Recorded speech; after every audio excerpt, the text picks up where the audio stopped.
Assalamualaikum, halo kawan-kawan. Perkenalkan, nama saya Mutiara Purnama. Saya mahasiswi semester akhir di Universitas Muhammadiyah Bandung. Oke, kali ini saya akan review buku yang berjudul Agar Bidadari Cemburu Padamu. Oh iya, sebelumnya, kawan-kawan tahu siapa penulis dari buku ini? Ya, betul, Ustadz Salim Afillah. Siapa yang tak kenal dengan beliau? Beliau adalah penulis buku-buku Islami dari Yogyakarta. Beliau mulai dikenal luas setelah buku berjudul Nikmatnya Pacaran Setelah Menikah, yang merupakan karya pertamanya langsung menjadi buku bestseller. Dikutip dari Wikipedia, kegiatan menulisnya mulai ditekuni ketika menempuh pendidikan di SMA, dan selain menulis buku, beliau juga aktif dalam kepengurusan Masjid Jogokarian, Yogyakarta. Proyu Media adalah penerbit dari buku Agar Bidadari Cemburu Padamu. Buku yang terdiri dari 4 bagian dan 10 bab, kurang lebih 254 halaman ini memiliki International Standard Book Number atau ISBN 979-98151-1-8. Masya Allah, barakallah Ustaz. Sebelum masuk pada bagian pertama, di halaman awal ada beberapa kata yang perlu dijelaskan terlebih dahulu oleh penulis. Kenapa? Karena agar apa yang disampaikan oleh penulis dapat hanyut dalam arus renungan kita. Bagaimana kawan?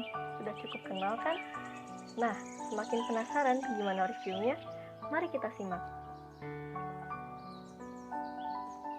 Pada cover bagian depan dari buku ini, Ustadz Salim Afillah menuliskan, "Setangkai cindera hati untuk wanita solihah pendamba surga, pembuat iri bidadari dan para lelaki yang ingin menikahi."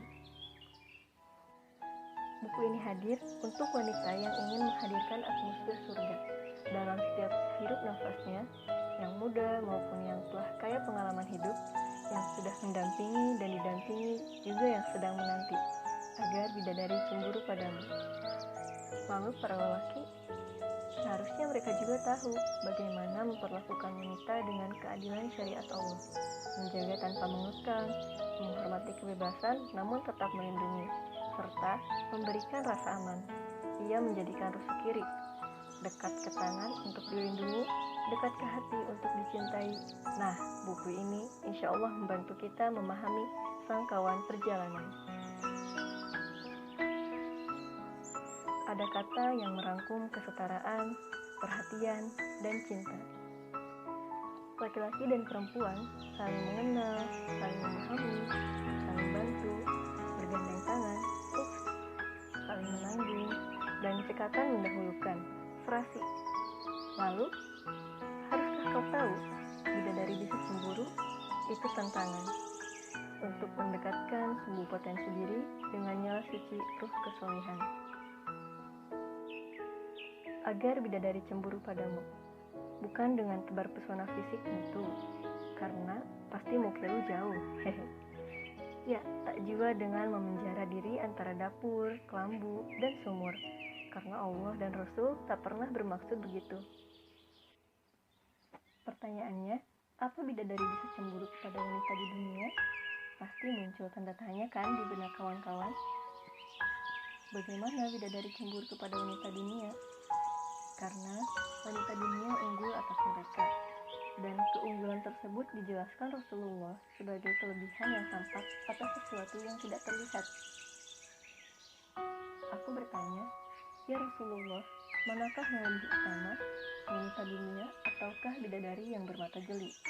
Beliau menjawab, wanita-wanita dunia lebih utama daripada bidadari-bidadari seperti kelebihan apa yang nampak dari apa yang tidak terlihat. Aku bertanya, mengapa wanita-wanita dunia lebih utama daripada bidadari? Beliau menjawab, karena sholat mereka, puasa dan ibadah mereka kepada Allah. Allah meletakkan cahaya di wajah mereka, tubuh mereka adalah kain sutra, kulitnya putih bersih, pakaiannya berwarna hijau, perhiasannya kekuningan, sanggulnya mutiara, dan sisirnya terbuat dari emas. Mereka berkata, kami hidup abadi dan tidak mati. Kami lemah lembut dan tidak jahat sama sekali. Kami selalu mendampingi dan tidak beranjak sama sekali. Kami ridho dan tidak pernah bersungut-sungut sama sekali. Berbahagialah orang yang memiliki kami dan kami memilikinya. Hadis riwayat At-Tabrani dari Ummu Salamah. Pada masa jahiliyah, kekacauan logika berakibat fatal terhadap eksistensi wanita. Ketika wanita dipandang rendah, bahkan tidak diterima, Islam hadir menyelamatkan dan memuliakannya.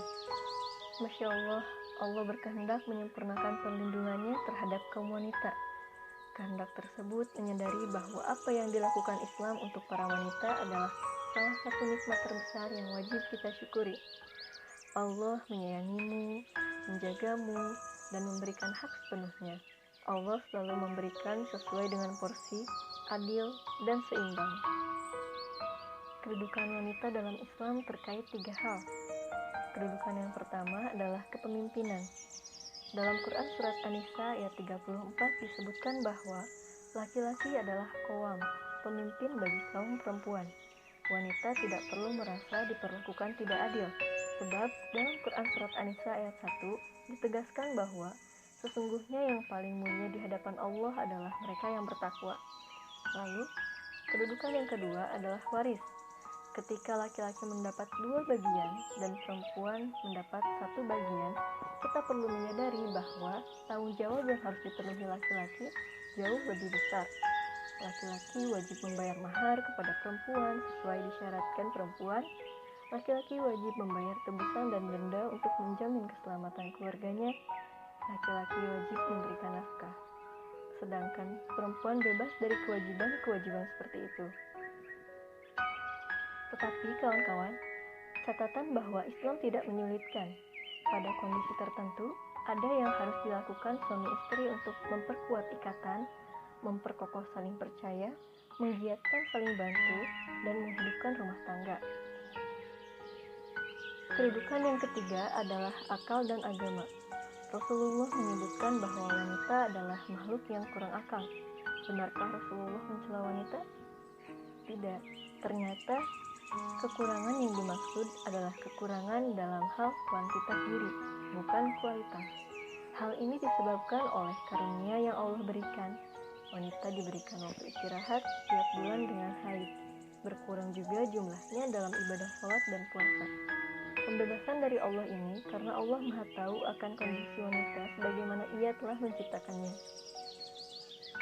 Memuliakan wanita bukan berarti Islam menzalimi para laki-laki. Laki-laki dan perempuan di sanalah menanti tugas, posisi, dan fungsi masing-masing. Laki-laki dan perempuan saling mengenal, memahami, saling menanggung, saling membantu, dan saling mendahulukan. Lapang dada dengan pemberian ini karena semua adalah kemuliaan di sisi Allah.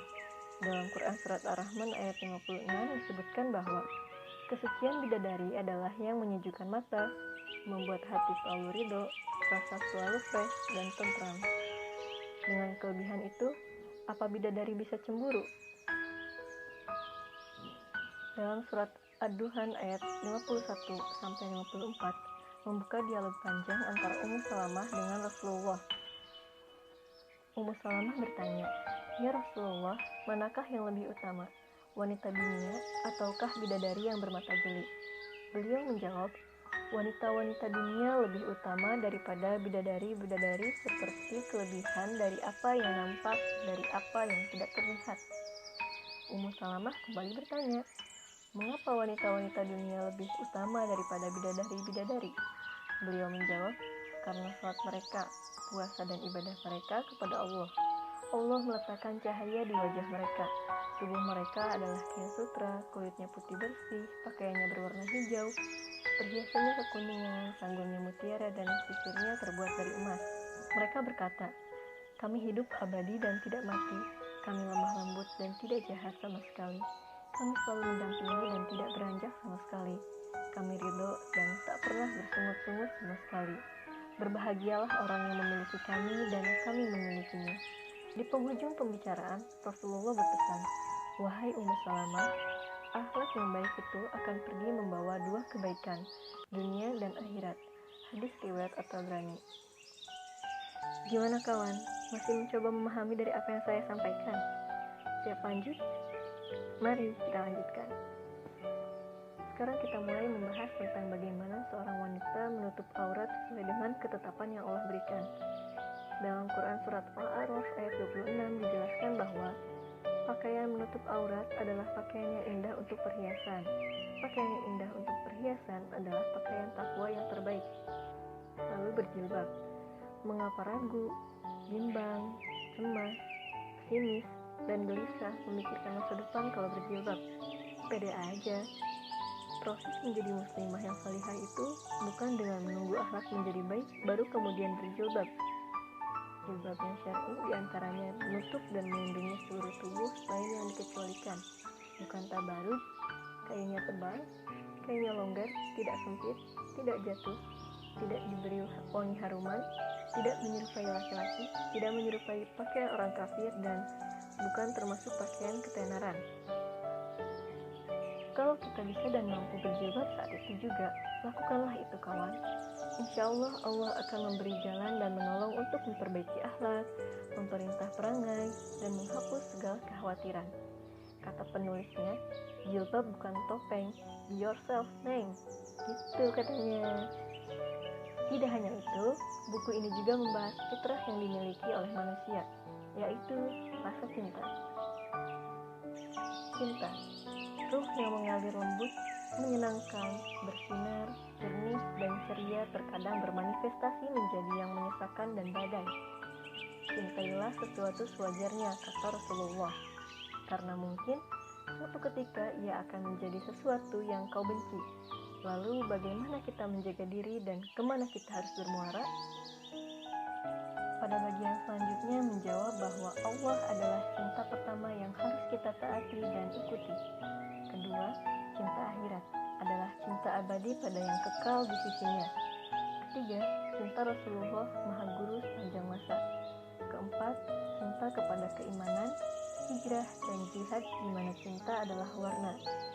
Kelima adalah ayah bunda yang menjadi sosok wasilah kita hadir ke dunia. Keenam adalah cinta dua insan semusim, imam atau pendamping yang mengantarkan kita kembali pada ketaatan. Menjelang akhir pada halaman buku terdapat sedikit pembahasan tentang pernikahan dan keagungan perempuan di sisi suami di tengah keluarga dan masyarakat. Namun maaf, karena saya sendiri belum terlalu paham pada bagian ini, jadi saya tidak menjelaskan di sini. Halaman 243 merupakan bab terakhir pada buku ini. Masya Allah, di akhir ini pembahasannya nggak tanggung-tanggung. Kawan-kawan, ada yang bisa tebak pembahasan tentang apa di akhir ini? Wah, ada yang betul nih. Ya, tentang ibu. Pasti ini yang betul kalian sudah baca bukunya kan? Oke, menjadi ibu adalah karunia-Nya yang paling indah. Kemuliaan ibu cukup dengan telapak kaki perjuangan karena tak seorang laki-laki pun yang memiliki kedudukan ini. Surga di telapak kaki. Ya, tak satu pun laki-laki memilikinya. Ketika panggilan ibu diteriakan oleh sosok-sosok mukmin yang menyambutnya, itu adalah panggilan yang menggetarkan dan menggema pada rasa yang terdalam di diri setiap wanita. Menjadi ibu adalah kemuliaan tanpa berkurang sedikit pun, dan kita akan berjumpa di lain waktu meniti kemuliaan-kemuliaanmu insya Allah, sekedar agar bidadari cemburu padamu. Dengan menjadi ibu, kau tak akan tersaingi olehnya selama-lamanya. Nah, begitu kawan-kawan isinya. Ya, setidaknya ada sedikit lah ya yang bisa kalian tangkap dari review yang saya berikan ini. Buku Agar Bidadari Cemburu Padamu sangat bermanfaat untuk para perempuan, mengajak kita untuk menghayati kesalihan dan makna keimanan sebagaimana Allah dan Rasul tuntunkan. Penulis menjelaskan, mungkin judul ini tidak relevan bagi sebagian orang, tetapi cukuplah ia hadir membawa sebuah semangat, membawa nyala, membawa telunjuk yang siap mengacung dan lisan yang siap bicara. Semoga kita dapat mengaplikasikan dari semua bab yang sudah kita pahami.